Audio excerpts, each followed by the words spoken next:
Je m'appelle Sarah Piquet, j'ai 71 ans. Il était 7h48 le samedi matin 11 mai 2026. Je me versais du café, noir, sans sucre, comme Joseph le faisait. La lumière entrait par la fenêtre de la cuisine sous le même angle que d'habitude les matins de mai.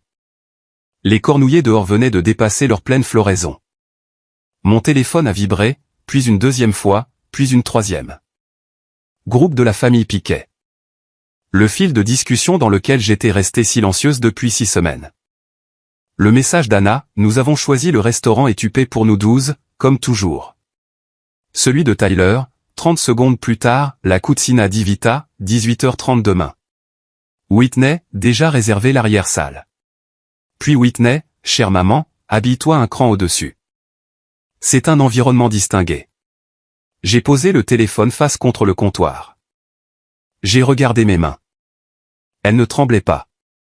Je me suis souvenu de la fête des mères de l'année dernière. l'Olive Oak, l'établissement du beau-frère de Greg. 4100 $ sur ma carte. Des lasagnes infâmes. Personne ne m'avait demandé comment j'allais. Il y a 2 ans, le buffet du Grove Park, 2800 $. Même chose. Je me suis souvenu de me tenir devant ce même évier à minuit le 14 juin 2022, le jour de mes 68 ans, mangeant une part de gâteau de supermarché que je m'étais acheté moi-même, parce que personne ne s'en était souvenu. En 38 ans de maternité, j'ai mangé mon propre gâteau d'anniversaire debout devant cet évier de cuisine à 2 reprises. J'ai repris le téléphone, j'ai tapé 4 mots, profitez bien. Je m'envole pour l'Italie. Anna a répondu en 7 secondes, maman, ne sois pas dramatique. Tyler a envoyé l'emoji qui lève les yeux. Whitney a envoyé le pouce vers le bas. Lindsay, la sœur de Greg, a envoyé l'emoji qui rit. J'ai mis le fil de discussion en sourdine. Puis je me suis dirigé vers le fond de la maison, dans le bureau de Joseph. Je le rangeais depuis 3 semaines et j'avais évité le bureau.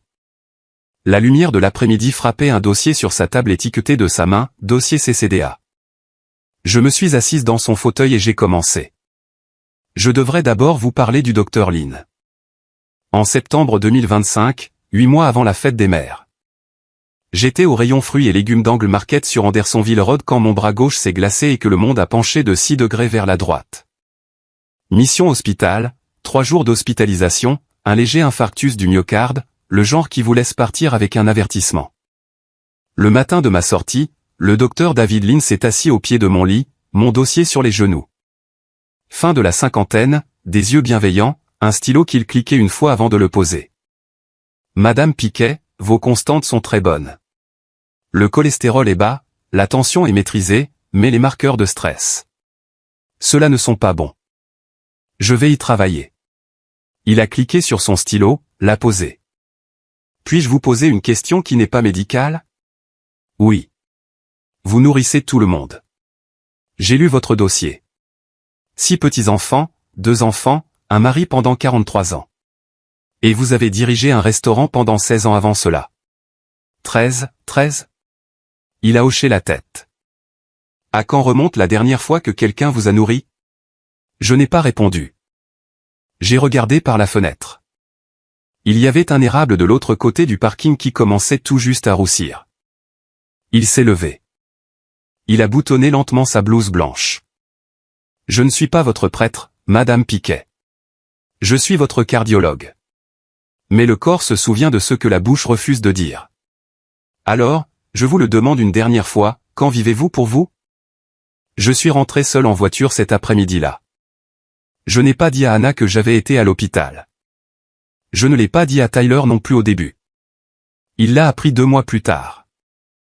De toute façon, un collègue du service de radiologie de mission avait consulté mon dossier pour un examen cardiaque de routine et avait mentionné mon nom dans la salle de pause.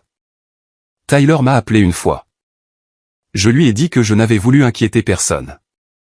Il n'a plus jamais rappelé.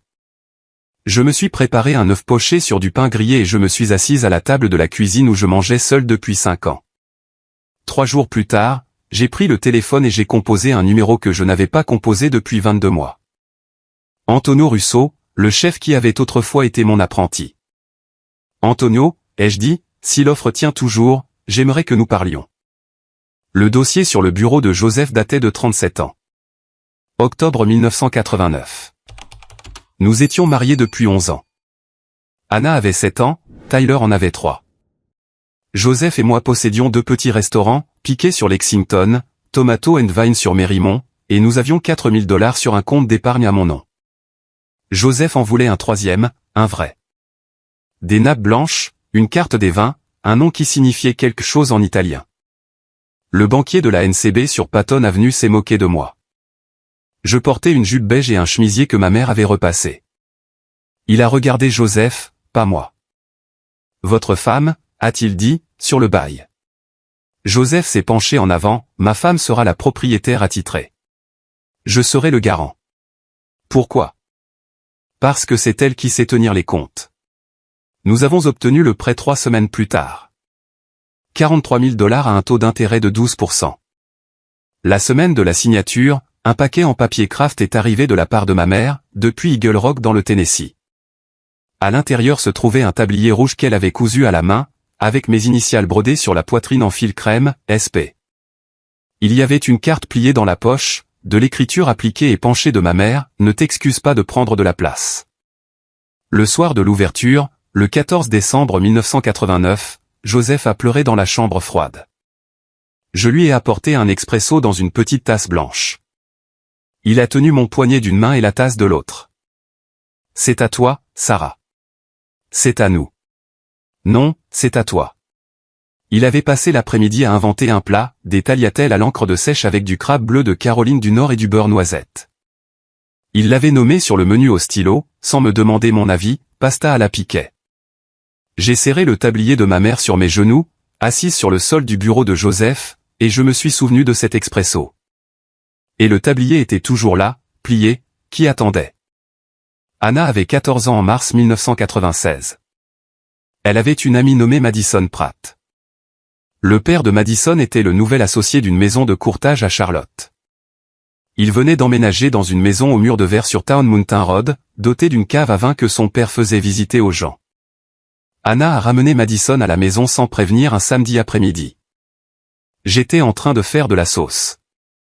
10 kilos de tomates Roma achetées au marché de producteurs le matin même mijotaient sur la cuisinière. Toute la maison sentait l'ail, le basilic et 3 heures de travail acharné. Madison a passé la porte, a reniflé une fois, a souri poliment et a salué. Le lundi suivant à l'école, Madison a dit assez fort pour que 3 autres filles l'entendent, Anna vit au-dessus d'une usine de sauce tomate. Anna est rentrée à la maison cet après-midi-là et a pleuré dans la salle de bain du premier étage pendant 40 minutes. Je me suis tenu devant la porte. J'ai frappé une fois. Chérie, juste. Laisse-moi, maman. S'il te plaît. Je me suis reculé. Je me souvenais de mes 14 ans.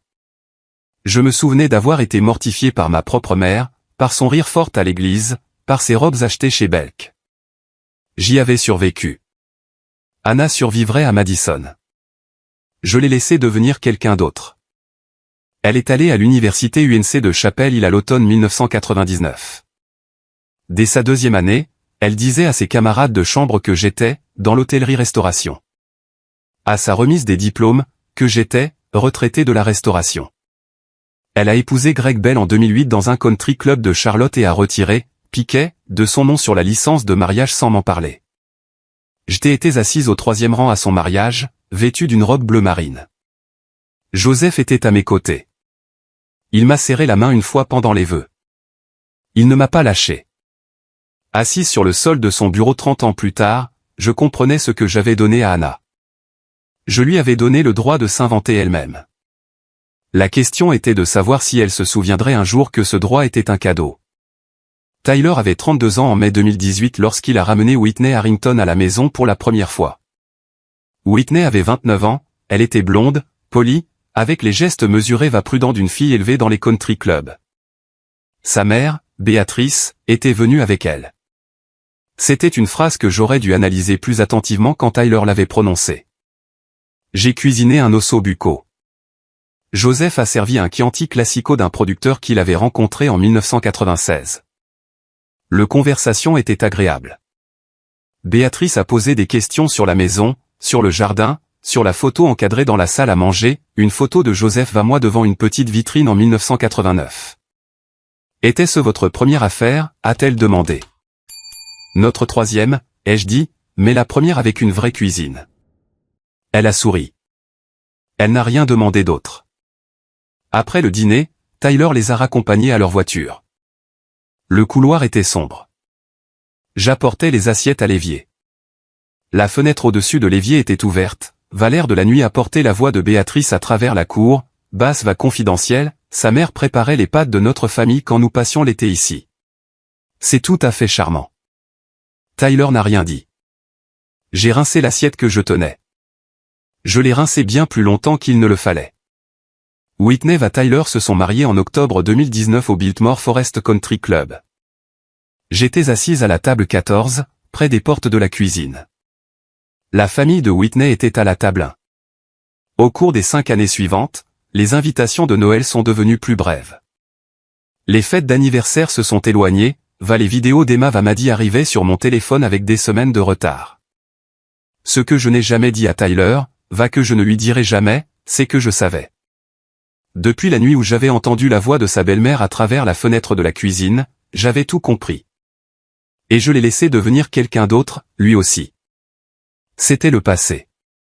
Nous sommes le 10 mai 2026. Le samedi matin du brunch, 28 heures avant la fête des mères. La maison de Whitney à Biltmore Forest se dressait sur un terrain de 3000 mètres carrés derrière un muret de pierre, des hortensias, une porte d'entrée bleue, le genre de maison qui signifiait quelque chose pour les gens qui savaient ce qu'elle coûtait. Elle avait invité 8 femmes de son cercle de la Junior League. Je suis arrivé à 11 heures. Je portais une robe en lin bleu marine les boucles d'oreilles en perles que Joseph m'avait offertes pour notre 40e anniversaire de mariage. Whitney m'a présenté à l'assemblée, voici la maman de Tyler. Elle travaillait dans le milieu de la restauration. Temps passé, travaillait. Les autres femmes ont souri. Catherine Green, une femme d'une 50aine d'années dont la mère Eileen Aditen at la Cucina di Vita l'année de son ouverture, m'a regardé à 2 reprises, puis a détourné les yeux. Sa bouche s'est légèrement entr'ouverte, puis s'est refermée.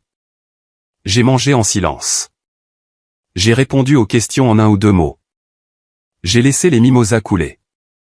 Vers 12h15, la conversation a tourné autour d'un gala de bienfaisance que Whitney présidait, puis d'un restaurant de Charleston où elle avait mangé la semaine précédente. C'est alors qu'elle a levé son verre a dit ces mots, souriant avec cette chaleur que son cercle confondait avec de l'affection, « Chère maman, tu n'as jamais mangé dans un endroit aussi chic. » Catherine Green a baissé les yeux vers son assiette. J'ai tenu le pied de mon verre d'eau. J'en sentais la fraîcheur contre mon doigt. Tu serais surprise de savoir ce que j'ai pu manger, ma chérie. Je l'ai dit sur un ton léger. Whitney a ri. Elle n'y a décelé aucune menace. Aucune d'elles ne l'a senti, à l'exception de Catherine, qui a plié sa serviette, s'est levée en disant qu'elle avait oublié un rendez-vous, est partie. Je suis rentré chez moi en voiture à 12h45. Dans la voiture, j'ai ouvert l'application Lufthansa sur mon téléphone. Confirmation 4F9KX2, Asheville à Charlotte, puis le vol de nuit Lufthansa de Charlotte à Francfort, puis Catane le lendemain matin. Dimanche soir, 12 mai, à 30 heures de là. Je devrais vous parler de la proposition qu'Antonio m'avait faite 3 semaines avant la fête des mères. J'étais assise à la table de la cuisine avec une tasse de camomille. Mon téléphone a sonné, affichant un numéro de Charleston. J'ai failli ne pas répondre. Zia Sarah. Sa voix portait encore l'accent de Modica après 30 ans. Antonio. Je suis désolé d'appeler ainsi. J'ai des nouvelles. Puis-je monter te voir mardi en voiture? Il est venu. Il est arrivé avec un dossier. Il prévoyait d'ouvrir un second établissement à Charleston, sur King Street. 18 couverts, menu dégustation uniquement. Un partenariat avec un institut culinaire affilié à la James Beard Foundation pour garantir le projet. Il avait besoin de la pleine propriété de l'établissement d'origine à Asheville. Il a posé l'offre sur la table de ma cuisine, 4 100 000 $ pour mes 25% de part. Le restaurant était valorisé à 16,4 millions de dollars d'après les bidas à la prime de marque. J'aimerais que la signature officielle se fasse après la fête des mères, a-t-il dit, par respect. Pourquoi après la fête des mères? Tu le sauras quand tu seras prête à me le dire. La salle Sarah Piquet doit rester en l'état, ai-je exigé dans le contrat, pour toujours. C'est non négociable de mon côté. Il a bu son thé. Puis il a posé sa tasse, va ajouter l'autre nouvelle. James Beard Foundation, WSW, promotion 2026, prix pour l'ensemble de la carrière. Communiqué de presse le 14 mai. Ils allaient t'appeler mardi. Je suis resté immobile. Tu le savais, ai-je demandé. Je t'ai nominé en 2023, a-t-il souri. Le premier sourire que je voyais sur son visage depuis 2 ans. Encore une chose. Viens à Modica pendant 3 mois. Enseigne avec moi. L'institut est bien réel. Des étudiants de 12 pays.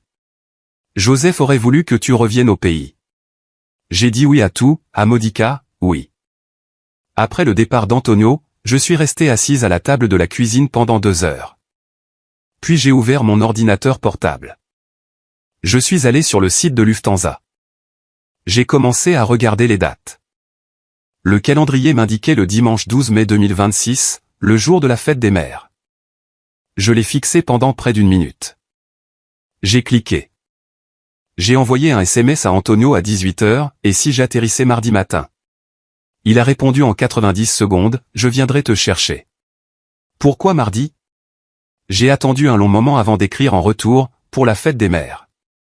Ils vont réserver un dîner. Je ne veux pas être là. J'ai regardé les 3 petits points apparaître, va disparaître 3 fois. Puis, où vont-ils réserver? À Asheville, ai-je tapé, probablement dans ta salle. Les points ont disparu, sont revenus, ont disparu à nouveau. Zia, laisse-moi m'occuper de ce dîner. Qu'est-ce que ça veut dire? Ça veut dire que je serai là en tant que chef, va en tant que neveu de ton mari. Fais-moi confiance. J'ai refermé l'ordinateur. Je me suis assise sur le porche alors que la lumière devenait rouge sur les montagnes. Puis j'ai conduit jusqu'au cimetière de Riverside. La tombe de Joseph se trouvait au bout d'une longue rangée de cornouillers qu'il aurait aimé. Je me suis assise sur le banc à côté de la stèle pendant 90 minutes. Je n'ai pas pleuré. C'est l'heure, JP, ai-je dit à haute voix à la fin des 90 minutes. Je rentre à la maison. Quand je suis revenu à la voiture, la lune était levée. La grille du cimetière était fermée mais non verrouillée. Je suis sorti. J'avais passé 46 ans à garnir les tables pour les autres. Il était temps d'en quitter une. Je suis rentré chez moi. S'éclaircit la gorge, je me suis versé un petit verre de grappa que Joseph avait rapporté de Sicile en 2014. Je l'ai bu lentement. La cuisine était très silencieuse. Je veux faire une pause ici.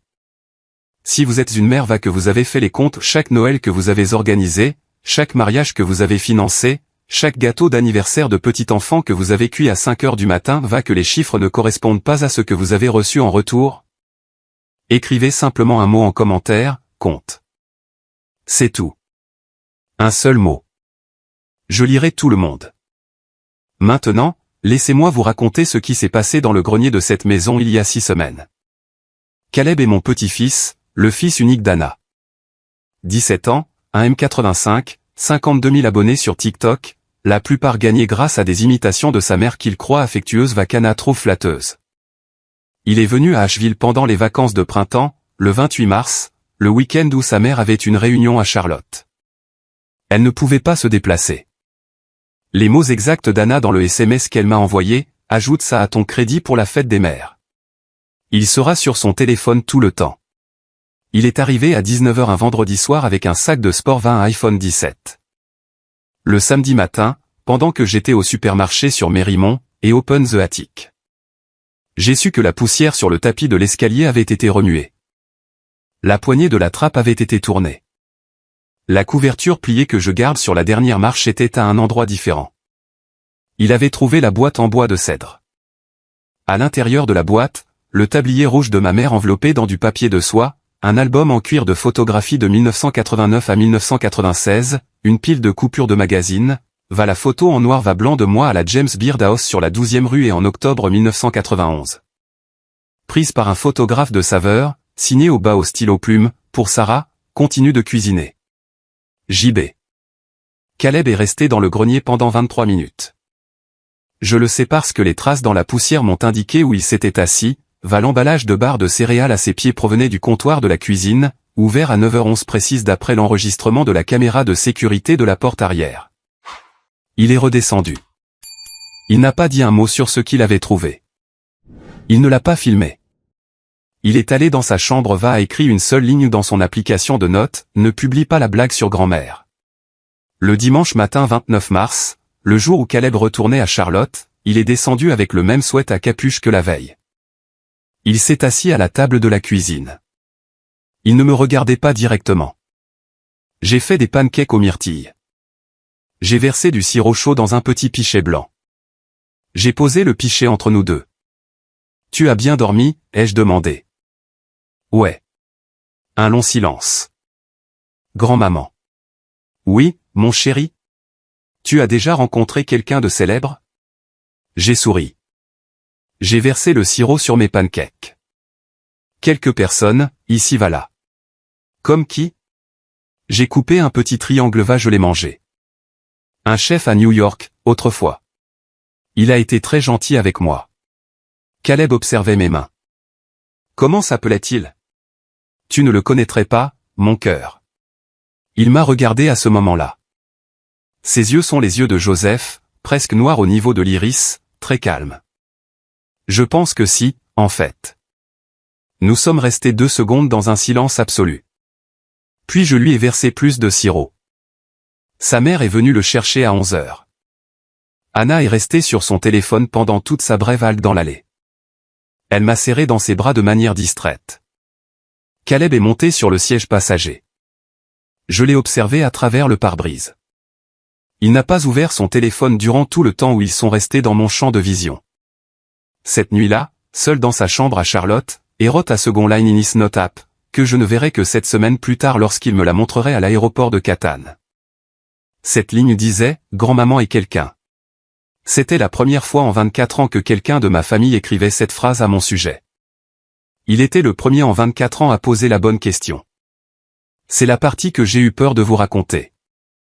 3 semaines avant la fête des mères, le 21 avril, je triais le bureau de Joseph pour préparer le déménagement en Sicile. Le livre de recettes de ma grand-mère, Adam et Piquet, à la couverture en cuir de 1948, fragile au niveau de la tranche, était posé sur le bureau de Joseph, intouché depuis 2020. Je l'ai pris. Je l'ai ouvert à la page 47, là où ma grand-mère avait écrit son sugo de carne d'une encre bleue penchée. Entre la page 47 et la page 48, il y avait une feuille de papier à lettres couleur crème, pliée en 3. L'écriture de Joseph, en italien, datée du 14 mars 2020, 11 jours avant qu'il ne meure devant les fourneaux de la Cucina di Vita d'une crise cardiaque si foudroyante qu'Antonio a dit qu'il n'avait même pas eu le temps de poser sa cuillère en bois. Je me suis assise sur le sol de son bureau. Je l'ai traduit lentement. J'avais appris l'italien au cours de nos 43 ans de mariage. Assez lentement pour que, même aujourd'hui, je le lise comme on lit une prière. Mia Sara, si tu lis ceci, c'est que je suis parti le premier. J'espère que cela a été rapide. Écoute-moi. Les enfants ont grandi. Ils ne savent plus qui tu es. Peut-être qu'ils ne l'ont jamais demandé. Ne gâche pas une autre décennie à attendre qu'ils te le demandent. Va à Modica. La maison de la Via del Carmine, numéro 12. Mon cousin Salvatore a les clés. Elle est petite. Il y a un citronnier dans la cour. Elle est à toi. Antonio saura quoi faire du restaurant. Fais-lui confiance. Il est de notre famille d'une manière qu'Anna et Tyler ont choisi de rejeter. Et Mia, porte le tablier. Ta mère l'a envoyé pour une raison. Ne t'excuse pas de prendre de la place. Je te verrai à table. Je suis resté assise sur le sol du bureau de Joseph pendant 47 minutes. Je n'ai pas pleuré. Puis j'ai glissé la lettre pliée dans mon portefeuille. J'ai appelé Antonio ce soir-là. J'ai dit oui à tout. 2 semaines avant la fête des mères, Anna est montée de Charlotte seule un mercredi soir. Greg travaillait.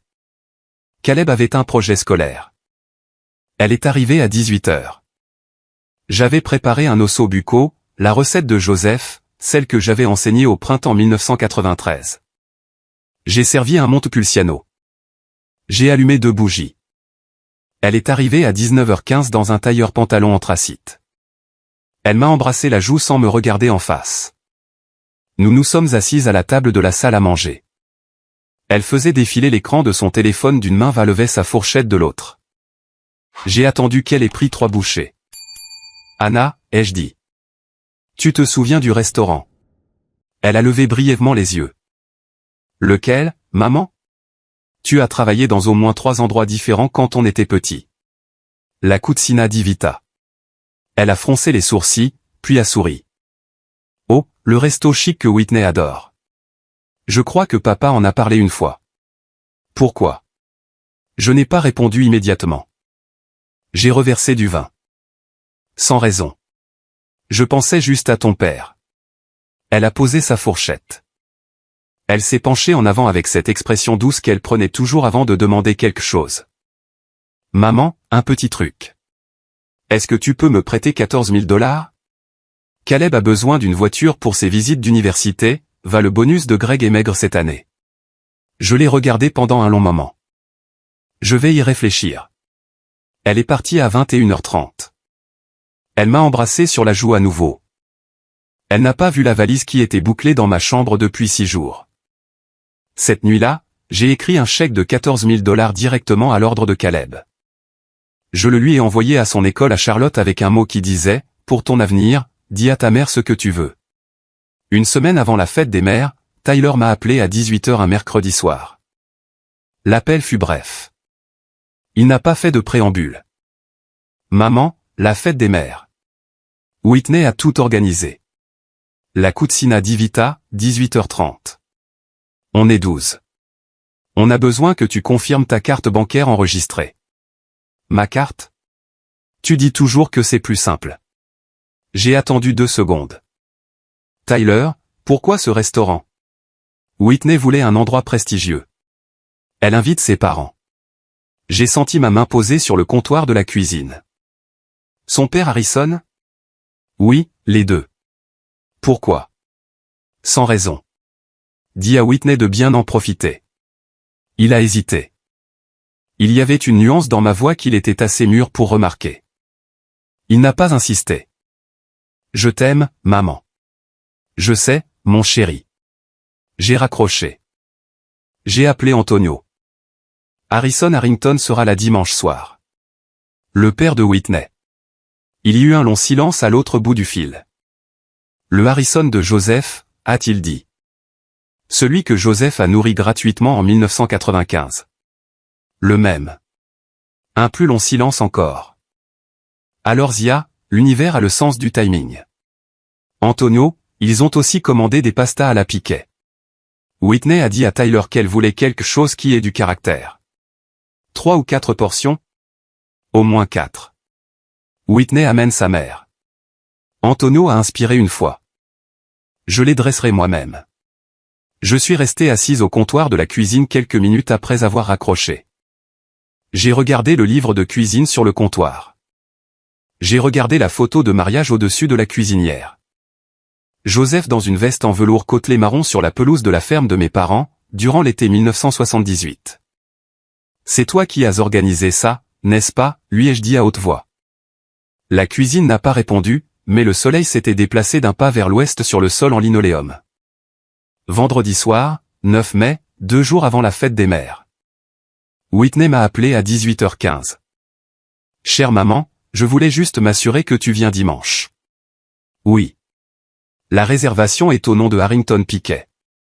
Bien sûr, c'était le seul mensonge direct que j'ai dit de toute la semaine. Cela ne m'a rien coûté. Merveilleux. S'il te plaît, habille-toi un cran au-dessus. La salle que nous avons réservée est. Eh bien, elle n'est pas pour tout le monde. Elle s'appelle la salle Sarah Piquet. C'est la salle privée au fond. Très élégante. J'ai éloigné le téléphone de mon oreille pendant une demi-seconde, puis je l'ai replacé. Ah bon? Oui. Apparemment nommé d'après un investisseur d'origine ou quelque chose comme ça. Antonio Russo, le chef, est très célèbre maintenant. On a de la chance d'avoir pu réserver pour la fête des mères. Quelle chance. Elle a marqué une pause. Elle semblait se souvenir d'un script dans sa tête. De plus, chère maman, s'il te plaît, n'évoque pas ton alerte à l'hôpital. Ça perturbe les enfants. Tyler est d'accord là-dessus. J'ai senti le muscle de ma mâchoire se crisper une fois. Je ne l'évoquerai pas. Passe un excellent week-end, Whitney. J'ai raccroché. Je suis allé dans le bureau de Joseph. Je me suis assise sur la chaise. J'ai regardé la photo de mariage encadrée sur l'étagère. Moi à 24 ans, lui à 26. Tous les deux riant aux éclats de quelque chose que son oncle Saro avait dit. Je pars, JP, lui ai-je dit doucement. Elle ne sait pas que c'est ton nom qui est sur le mur. La pièce était très silencieuse. Demain soir, ai-je dit, elle le saura. J'ai fermé la porte du bureau. Je suis allé dans la chambre. La valise globetrottée que Joseph et moi avions emportée à Naples pour notre lune de miel en 1978 était ouverte sur le lit. J'ai commencé à plier le tablier dans du papier de soie. Mes mains ne tremblaient pas. J'ai fait ma valise en 3 heures. Le tablier rouge, enveloppé de papier de soie, la photo en noir va blanc de James Beard va moi à la James Beard House sur la 12e rue et en octobre 1991, le cadre enveloppé dans un tissu en coton doux, le livre de recettes de ma grand-mère Adam et Piquet de 1948. La lettre de Joseph toujours pliée entre les pages 47 à 48, les boucles d'oreilles en perles que Joseph m'avait offertes pour notre 40e anniversaire, 3 robes, 2 paires de chaussures, un unique gilet en cachemire noir, une petite pochette en cuir avec mon passeport. Va les documents pour l'Institut d'Antonio. J'ai écrit la lettre pour le restaurant à 22 h le samedi soir. J'ai scellé les 2 enveloppes avec de la cire rouge, la même cire que j'utilisais pour sceller mes lettres durant la première année de mon mariage, quand Joseph terminait son apprentissage à Naples que je lui écrivais tous les dimanches. J'ai apporté les lettres à la Cucina di Vita à 21 h 15 le samedi soir. Antonio m'attendait à la porte arrière. Il a pris les enveloppes à 2 mains. Il m'a embrassé la joue. Je la lirai exactement comme tu l'as écrite, Zia. Tu la liras comme je l'ai écrite, Antonio. Je suis rentré chez moi. J'ai enregistré le message vocal sur mon téléphone. 23 secondes. Je l'ai écouté une fois, puis je l'ai enregistré. À 22 h, j'ai appelé Caleb. Mon chéri, demain soir. Observe bien. Grand-maman, où vas-tu? Dîner avec ton arrière-grand-mère. Il y eut un silence à l'autre bout, le genre de silence qui signifiait qu'il essayait de faire des comptes que sa mère lui avait appris à ignorer. D'accord, a-t-il dit. Je regarderai. J'ai raccroché. La valise était posée près de la porte. Le tablier était à l'intérieur. Le tablier se souvenait de moi. Je veux m'arrêter ici juste une seconde. Si vous avez déjà tendu un piège si silencieux que les personnes à l'intérieur ne savaient même pas qu'elles y étaient entrées, laissez un emoji de haut-parleur muet dans les commentaires. Vous voyez lequel? Et si votre propre SMS pour la fête des mères vient de tomber, vous demandant dans quel restaurant aller, partagez cette vidéo avec une personne. Une seule. Vous savez très bien qui. Maintenant, dimanche, 18 h 25. Dimanche matin, 12 mai 2026. 6 h 45. J'ai préparé un peu de café j'ai lu les premières pages du New York Times. L'annonce de la James Beard Foundation n'était pas prévue avant mardi. À 8 h, 3 SMS pour la fête des mères sont arrivés. Tyler, bonne fête des mères. À ce soir. Anna, bonne fête, maman. Caleb, je t'aime. Je n'ai répondu qu'à Caleb, je t'aime aussi. Regarde bien. À 9 h, je me suis rendu au cimetière de Riverside. Je suis resté avec Joseph pendant 30 minutes. Les cornouilleurs de sa rangée étaient les mêmes que lors de son enterrement en mars 2020. Ils étaient petits alors. Ils ne le présentaient plus aujourd'hui. C'est aujourd'hui, Jep. Le banc était chaud sous ma main. La brise circulait à travers les cyprès tout au bout de la rangée. Je suis rentré chez moi. Je me suis douché. J'ai enfilé une robe en lin bleu marine, les boucles d'oreilles en perles, des chaussures à petits talons une veste en laine.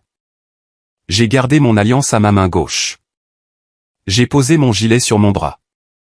À 18 h 45, l'Uber est arrivé. Le chauffeur, un jeune homme nommé Trevor, était poli. Où allons-nous, madame? À l'aéroport régional d'Asheville, s'il vous plaît. Pourriez-vous faire un détour par Biltmore Avenue? Il a conduit. Nous sommes passés devant la Cucina di Vita à 18 h 52. Le service de voiturier était très sollicité. Le Range Rover argenté de Whitney était déjà là. J'ai vu Tyler descendre du côté passager. J'ai vu la berline grise de Caleb se garer. Je ne me suis pas arrêté. Je n'ai pas ralenti. Aéroport régional d'Asheville, ai-je répété. Trevor a hoché la tête. Il s'est engagé sur Andersonville Road. Nous avons pris la direction du sud. Ce qui s'est passé dans le restaurant, je ne l'ai pas vu. Je l'ai appris par Caleb, par Antonio, par Maria va par le maître d'hôtel Marco, qui m'en a fait le récit le plus détaillé car il travaillait là depuis 1992 va se souvenait de tout. 18h30. La salle Sarah Piquet, lambrissée de bois, ornée de 8 photos encadrées au mur, présentait une longue table en chêne dressée pour 12 personnes. Whitney est arrivée la première. Robe en soie couleur champagne, 2 tons plus clairs que l'or. Elle avait demandé à Marco à l'accueil de réserver le bout de la table pour « maman ». Marco n'a rien dit. Il était déjà au courant. Le reste du groupe est arrivé dans les 12 minutes suivantes, Anna va Greg Bell, Caleb, Tyler va Whitney, leur fille Emma, 5 ans, va Maddie, 8 ans, les parents de Whitney, Harrison va Beatrice Harrington, la sœur de Greg, Lindsay, va son mari Mark Bell. Aucun lien de parenté, même nom de famille, une coïncidence que la famille aimait rappeler lors des fêtes. Et cette chaise vide au bout de la table. Tyler a demandé directement à Marco, « Pouvez-vous me confirmer que la réservation de ma mère, Sarah Piquet, est bien ici ?» L'hésitation de Marco fut à peine perceptible. Les instructions de Madame Piquet ont bien été confirmées. Tyler n'a pas insisté. Caleb s'est assis sur la chaise la plus proche du mur. Il a sorti son téléphone, a lancé l'enregistrement d'écran a commencé à filmer le menu posé sur ses genoux. En haut du menu, écrit en italique gris clair au-dessus des entrées, figurait une seule ligne, la Cucina di Vita en partenariat avec la famille Piquet depuis 1989. Caleb l'a lu une fois, a levé les yeux vers les photos encadrées au mur, a fixé celle du milieu, n'a pas dit un mot. Les cocktails ont été servis. 19h15. Whitney a commandé le vin. 2 bouteilles de Brunello di Montalcino 2019, à $180 l'unité. Le menu dégustation pour les Dula. Un menu enfant séparé pour Emma Vamadi. Le temps de débarrasser les assiettes à pain, la table en était déjà à $2300 de dépenses avant même d'avoir mangé quoi que ce soit. Whitney menait la conversation. Elle parlait d'un gala de la Junior League prévu pour septembre. Béatrice écoutait poliment. Harrison, 2 tables plus loin avec Walter Green à la table 12, a jeté un regard vers l'arrière de la tête de sa fille puis a détourné les yeux. À un moment, Anna s'est penchée vers Lindsay, assez fort pour être entendue, « Maman ne vient pas ce soir. » Quelle surprise! Elle s'envole pour l'Italie, tu y crois? Elle est probablement en train de regarder The Crown chez elle en pantoufles. Tyler a gloussé. Caleb n'a pas levé les yeux de son menu. Whitney parcourait les plats. Qu'est-ce que c'est que ça? Des pastas à la Piquet à l'encre de sèche? Oh, c'est aventureux. Je vais prendre ça. Elle a ri d'un petit rire. Le nom de chère maman. C'est mignon qu'il l'ait gardé. 4 commandes ont été passées pour les pastas à la Piquet, Whitney, Anna, Béatrice Lindsay. Harrison Harrington, 2 tables plus loin, a posé sa fourchette. Il s'est penché vers Walter Green a dit assez doucement pour que seul Walter l'entende, « Walter, cet endroit appartient à Sarah, la femme de Joseph. » La salle Sarah Piquet.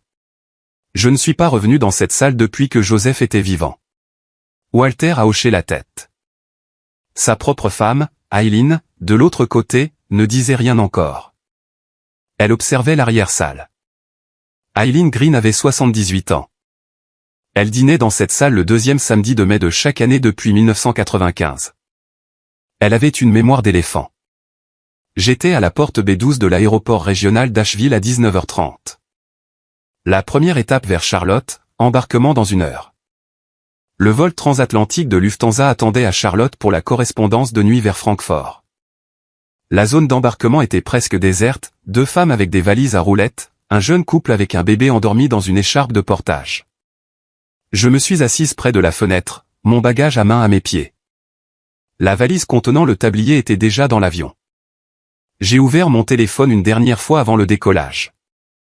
Le groupe de discussion familiale était très actif, des selfies, Whitney tenant un verre de Brunello, Anna faisant une grimace de bisou, Tyler tenant Emma, la chaise de Caleb vide dans un coin d'une image, la photo étant recadrée pour exclure le mur derrière lui. La publication d'Anna sur Instagram, public, ambiance de fête des mères. 12 visages sur la photo, va une chaise vide au bout de la table derrière eux. J'ai retiré mes boucles d'oreilles en perles. Je les ai glissées dans une petite pochette en velours. Je n'ai rien publié. La femme assise dans la zone d'embarquement d'à côté, une dame aux cheveux blancs vêtue d'un gilet rose, a levé les yeux de ses mots croisés. « Où allez-vous, ma chérie ?»« En Sicile. » Elle a souri. « Seule ?» J'ai réfléchi un instant. « Plus maintenant. » Elle a hoché la tête comme si elle comprenait va s'est remise à son jeu. À 20h35, l'agent d'embarquement a appelé le groupe A. Je me suis levé. J'ai emprunté la passerelle seule. Je me suis assise au siège 14A. J'ai regardé les petites lumières bleues de l'aéroport d'Asheville s'éloigner à travers le hublot. Dans le restaurant que j'avais laissé derrière moi, les desserts commençaient à être débarrassés. Un porte-addition en cuir se préparait. Le maître d'hôtel vérifiait une enveloppe scellée à la cire par rapport à la réservation. Le piège était déjà en place. 20h. Les desserts avaient été commandés. Les cafés étaient servis. La salle s'était un peu vidée, certaines tables de la fête des mères se libérant pour le second service. Whitney s'est penchée vers Anna, ce petit mouvement de confidence qu'elle faisait lorsqu'elle voulait que Béatrice l'entende va admirer sa délicatesse. C'est dommage pour ta mère. Elle n'a pas voulu venir. Mais honnêtement, entre nous, a-t-elle jamais été à sa place dans ce genre d'endroit? Anna a ri. Pas vraiment. Elle a essayé une fois, quand Tyler a obtenu son diplôme de médecine. Elle ne portait pas les bonnes chaussures. Béatrice, restée silencieuse durant la majeure partie du repas, a levé légèrement la main au-dessus de la table. Whitney, ma chérie. Whitney l'a balayée d'un geste. Elle riait déjà de sa propre réplique à venir, « Chère maman, tu n'as jamais mangé dans un endroit aussi chic. » Elle l'avait prononcée comme une chute de plaisanterie, cette même phrase qu'elle avait sortie la veille au brunch. Cette phrase qu'elle répétait depuis 8 ans sans même s'en rendre compte. Caleb s'est levé. Il a traversé la pièce jusqu'au mur sud. Il s'est arrêté devant la photo encadrée en noir va blanc qui trônait au centre. Il a lu la légende à voix basse pour lui-même. Il est revenu à la table. Il s'est assis. Sa cousine m'a dit, 8 ans, a pointé le mur du doigt. « Papa, c'est qui la dame sur la photo ?» Tyler a jeté un coup d'œil. « Je ne sais pas, ma puce. Probablement une ancienne chef. » Caleb a parlé avant même d'y avoir réfléchi, c'est grand-mère avec James Beard. Octobre 1991. 4 secondes d'un silence de mort ont suivi. Puis la porte de la cuisine s'est ouverte va le maître d'hôtel Marco a traversé la salle, un porte-addition en cuir à la main. Marco a posé le livret devant Whitney. Madame Harrington Piquet, votre addition, va une lettre. La main de Whitney, suspendue au-dessus de son verre de vin, s'est arrêtée. Une lettre? Selon les instructions de Madame Piquet. Whitney a ouvert le livret. La facture était fixée à l'intérieur, $3,247,18. Tout en bas de la facture, en toutes lettres, carte enregistrée retirée à la demande du client, 10 mai. La bouche de Whitney s'est entr'ouverte. Son teint a viré d'un ton vers le gris. C'est une erreur, Marco. Avec l'assurance d'un homme qui avait servi 12 000 dîners qui attendait ce moment depuis 24 ans, ce n'en est pas une, madame. Tyler a tendu le bras de l'autre côté de la table pour s'emparer du livret. Marco, où est ma mère? En route pour l'Italie, monsieur. La main de Tyler s'est figée. Anna, d'un ton sec, qu'est-ce que vous entendez par en route? Marco. Elle est partie pour l'aéroport à 18h45. Ses instructions se trouvent dans la seconde enveloppe. On m'a demandé de la lire à haute voix. Anna, la lire à haute voix? Ici? Marco a levé la seconde enveloppe. Le seau de cire était intact. Le papier couleur crème laissait deviner son écriture à travers le verso. Ici même, à cette table, avec l'autorisation du chef Russo, à qui on a demandé d'être présent. Il a regardé par-dessus son épaule. La porte de la cuisine s'est ouverte une deuxième fois. Les 47 autres clients de la salle principale, dont les conversations formaient un doux murmure, se sont tus les uns après les autres. Harrison Harrington, à la table 12, a posé sa tasse de café très précisément sur sa soucoupe. Eileen Green a plié sa serviette va poser ses mains à plat sur la nappe en lin, de chaque côté de son assiette. Toute la salle écoutait. Marco a brisé le seau du plat du pouce. Il a déplié la lettre. Il a regardé Whitney, puis Anna, puis Tyler. Il a commencé à lire. Sa voix était celle d'un homme qui s'était exercé l'après-midi même en cuisine avec Antonio, calme, portant loin, aussi régulière va fluide qu'un filet d'huile d'olive. Anna, Tyler, va les personnes que vous avez choisi d'amener ce soir.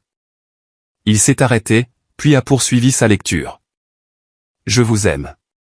Je vous aime depuis 40 ans. Ce soir, vous avez réservé une table dans une salle qui porte mon nom. Vous avez commandé un plat qui porte mon nom. Vous vous êtes assis sur des chaises que mon mari a restaurées de ses propres mains en 1991. Vous avez bu dans des verres que j'ai sélectionnés lors d'un voyage d'achat à Bologne en 1996. Les mains de Whitney se sont portées à son visage. Whitney, la photo sur le mur sud, c'est moi, à l'âge de 36 ans, aux côtés de James Beard dans sa maison de New York. Il m'a dit ce soir-là que je survivrais à sa renommée. Il s'est trompé sur le timing. Les épaules d'Anna sont retombées d'un cran. Je suis dans un avion pour la Sicile où j'ai été invité à enseigner pendant 3 mois dans un institut culinaire affilié à la James Beard Foundation. Je suis également, depuis vendredi dernier, lauréate du prix US of Food and Beverage in America de la Fondation, promotion 2026. Le communiqué de presse sort mardi. Tyler a porté la main à sa bouche. L'addition est pour vous.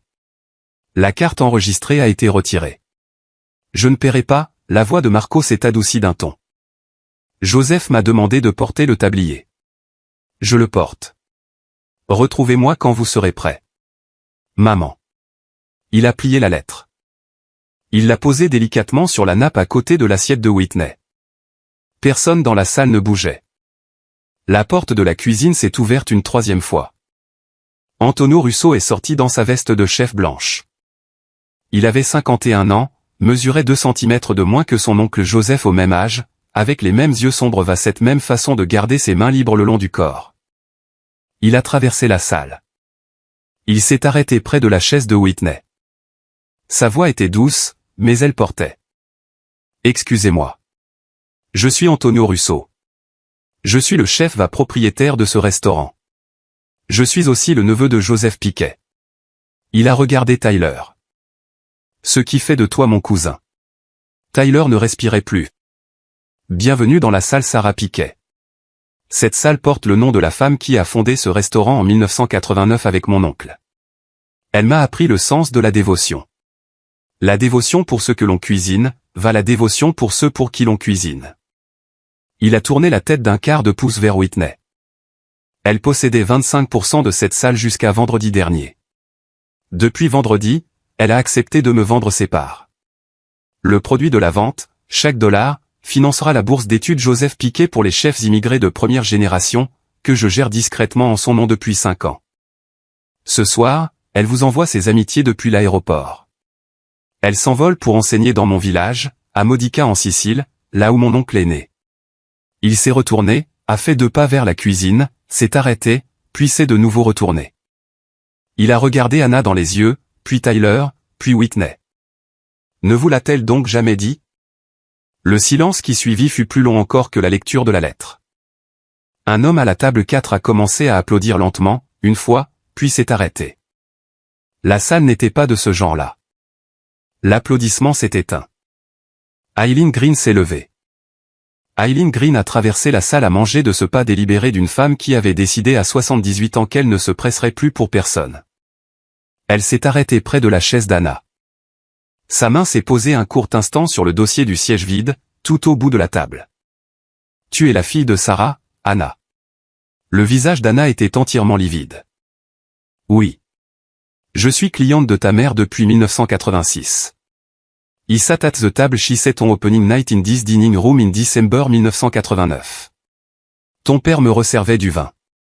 Ta mère a préparé le repas de mon mariage en 1995. Elle a refusé de me faire payer lorsque mon fiancé est mort 9 jours avant la cérémonie. » La voix d'Anna s'est brisée. « Il est mort ? Tu ne savais pas ça non plus. Aileen s'est retournée, et est revenue à sa table sans jamais élever la voix. Harrison Harrington s'est levé à son tour, 73 ans, les genoux raides. Il a mis 30 secondes à traverser la pièce. Il a d'abord regardé sa fille Whitney, puis Tyler. Tyler, ton père m'a sauvé la vie en 1995 quand on m'a diagnostiqué un lymphome de stade 3. Il s'est assis avec moi dans la cabine du fond, ici, 2 soirs par semaine pendant 6 mois. Il a refusé de prendre mon argent. Il me nourrissait quand je ne pouvais rien avaler. Whitney pleurait sans un bruit. Harrison s'est tourné vers elle. Ta mère a dit quelque chose de stupide lors d'un dîner en 2018, Whitney. J'aurais dû la reprendre. Je ne l'ai pas fait. Je m'en excuse. Il s'est adressé à toute la salle. Sarah Piquet a nourri cette ville pendant 30 ans. Je lui dois la vie. Il est retourné s'asseoir. La porte d'entrée du restaurant s'est ouverte. Maria Russo Green est entrée. 52 ans, les cheveux de la couleur de ceux de Joseph au même âge. Elle avait fait la route depuis Charleston cet après-midi-là, sans bagage. Elle s'est approchée de la table. Elle a regardé Anna. Elle a regardé Tyler. Zia et ma famille. Vous l'étiez aussi. Temps passé. Tyler a essayé sa carte Amex Platinum, refusée.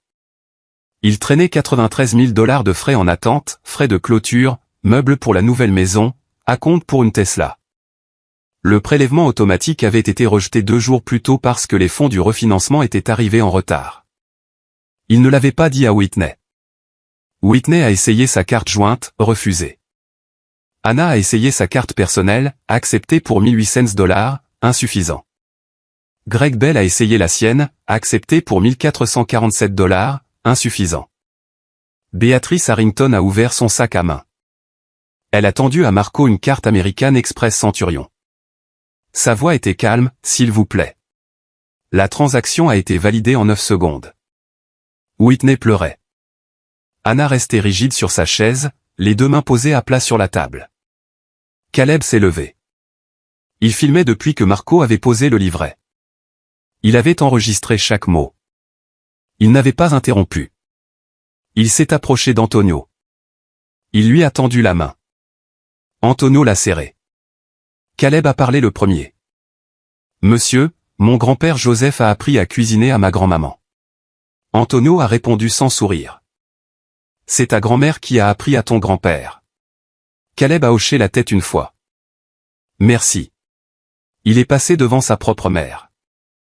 Il ne l'a pas regardée. Il a franchi la porte d'entrée de la Cucina di Vita, son téléphone à la main. La voix d'Anna a résonné derrière lui, Caleb. Il s'est arrêté sur le pas de la porte. Il a jeté un regard par-dessus son épaule. J'appellerai grand-mère quand elle aura atterri. Puis il est parti. Il a appelé un Uber pour l'aéroport. Il s'est assis à la porte B12, ma porte, vide depuis 6 heures déjà, va à monter la vidéo sur son téléphone. Il l'a mise en ligne à 23h17 avec une simple légende, ma grand-mère, ne vous l'a-t-elle jamais dit? Au moment où mon avion a atterri à Francfort à 7h40 du matin, heure locale, la vidéo comptait déjà 400 000 vues. Le mardi après-midi, lors de la publication du communiqué de presse de la James Beard Foundation, elle en présentait 4,2 millions. Aéroport de Catane, lundi, 11h35, heure locale. J'ai quitté la passerelle d'embarquement. L'air sicilien s'est engouffré dans le couloir, chaud, légèrement minéral, salé par la mer Ionienne. Salvatore m'attendait dans le hall des arrivées, le cousin de Joseph, 74 ans, chemise en lin, cheveux blancs tirés en arrière. Il tenait un petit carton écrit à la main avec un feutre, Sarah Piquet. Il m'a vu, son visage s'est fendu de ce même sourire que j'avais vu sur le visage de Joseph le jour de notre mariage. Je me suis approché de lui. Il m'a embrassé sur les 2 joues. Il a pris la poignée de ma valise. Zia, il t'a attendu pendant 64 ans. Je sais, Salvo. J'ai allumé mon téléphone. 47 messages m'attendaient. Je n'ai ouvert que celui de Caleb, grand-mère, je t'aime. J'ai tout filmé. Je te l'envoie. Maman est en colère. Je m'en fiche. J'ai tapé une seule phrase en retour, conduis prudemment. Le tablier est venu avec moi. Salvatore m'a conduite à Modica, 3 heures de route côtière, puis l'ascension dans les monts Ibléens. Nous nous sommes arrêtés une fois pour prendre un café à Noto. Et did not ask me any question. La maison se trouvait sur la Via del Carmine, au numéro 12, des murs en pierre, une grille en fer, un citronnier dans la cour, exactement de la taille que Joseph avait décrite. Je suis resté longtemps dans la cour. La lumière présentait l'éclat doré de la fin d'après-midi en ce début de mai. J'ai touché un citron sur une branche basse. Sa peau était chaude. À l'intérieur de la valise, à l'étage, se trouvait le tablier, la photo le livre de recettes de ma grand-mère, tous les trois réunis au même endroit pour la première fois depuis 1991. Je suis entré dans la maison. J'ai ouvert la valise. J'ai mis le tablier. Je me suis tenu dans la cuisine. J'étais chez moi. 7 semaines plus tard, la vidéo de Caleb avait été vue 4,8 millions de fois. Saveur avait republié l'article de 1991 sur sa page d'accueil. Hitter Atlanta avait publié un reportage intitulé « Comment une femme discrète a survécu à une insulte ». Le communiqué de presse de la James Beard Foundation était tombé le mardi 14 mai, comme promis, Sarah Piquet, promotion 2026, prix pour l'ensemble de sa carrière. L'agence de marketing d'Anna à Charlotte a perdu 2 clients majeurs en l'espace de 31 jours.